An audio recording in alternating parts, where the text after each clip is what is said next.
আচ্ছা, এইগুলি কি কেউ কি চিনতে পারছো? চিনে থাকলে অবশ্যই কিন্তু কমেন্ট করে জানাও। এগুলোকে অনেক জায়গায় অনেক রকম নামে বলে, কিন্তু আমি এগুলোকে গেঁড়ি নামেই জানি। সো এই গেঁড়িতে কিন্তু অনেক উপাদান আছে, যেরকম প্রোটিনের ভালো উৎস, ভিটামিন, খনিজ সমৃদ্ধ, হাড়ের স্বাস্থ্য উন্নত করে, রক্তাল্পতা প্রতিরোধ করে, রোগ প্রতিরোধ ক্ষমতা বাড়ায়, আর ত্বকের জন্য তো ভীষণ উপকারী। আর এইগুলোকে না আমি এইভাবে ঠিক ছাড়িয়ে অনেক জায়গায় দেখেছি, মানে ফোনে অনেক ভিডিও দেখেছি, গোটা গোটাই সব রান্না করে জাস্ট চুষে খেয়ে নেয়। কেমন ভাবে মানে খায় আমি ঠিক জানি না ওইটা। সো এরকম ভাবে খেতেও ভালো লাগে না, আমার মনে হয় তাই বেস্ট। অনেক রকম নোংরা থাকে, বালি থাকে এর মধ্যে।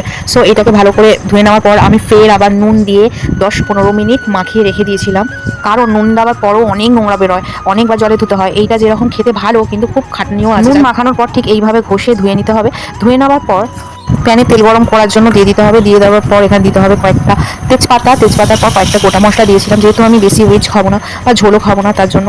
আর ওইগুলো দেওয়ার পর একটু আলুগুলো দিয়ে দিলাম। দিয়ে নেওয়ার পর একটু ভেজে নিলাম। ভেজে নেওয়ার পর দিয়ে দিলাম পেঁয়াজ, কাঁচা লঙ্কা, সব লাল লাল করে মোটামুটি ভাজা হয়ে গেলে দেবো একটু রসুন বাটা। আদা বাটাটা স্কিপ করেছি কারণ ভালো লাগছিল না, তার জন্য।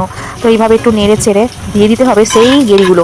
এগুলো একটু ভাজার জন্য দিয়ে দিতে হবে, একটু তেলে ভালো করে ভেজে নিয়ে তারপর দিয়ে দিতে হবে একটু হলুদ, লঙ্কার গুঁড়ো, কিছুটা টমেটো কুচি দিয়ে ভালো করে নেড়ে চেড়ে দিয়ে দিতে হবে পরিমাণ মতো নুন। ব্যাস, আর কিছু না। এবারে হালকা পাতলা করে একটুখানি মশলাটা কষিয়ে নিয়ে দিয়ে দিতে হবে সামান্য একটু জল। ব্যাস, আর কিছুই না। ঢাকনা চাপা দিয়ে কিছুক্ষণ রেখে দিতে হবে। দেওয়ার পর একটু শুকনো শুকনো যখন হয়ে যাবে, তো নুন, ঝাল, তেল সবকিছু ঠিকঠাক আছে কিনা জেনে নিয়ে আর নামিয়ে নিতে হবে। আর এইভাবে তৈরি হয়ে যাবে সুন্দর। আর সত্যি রান্নাটা খুব টেস্টফুল হয়েছিল, আমার খুবই ভালো লেগেছে। একটু ঝাল হয়েছিল, বাট খুব ভালো লাগছিল খেতে। তোমরা এভাবে ট্রাই করো, তোমাদেরও ভালো লাগে। আজকে ভিডিও কেমন লাগলো? আশা করি ভালো লেগেছে। যদি ভালো লেগে থাকে অবশ্যই সাবস্ক্রাইব করে দিও। আজকের মতন টাটা।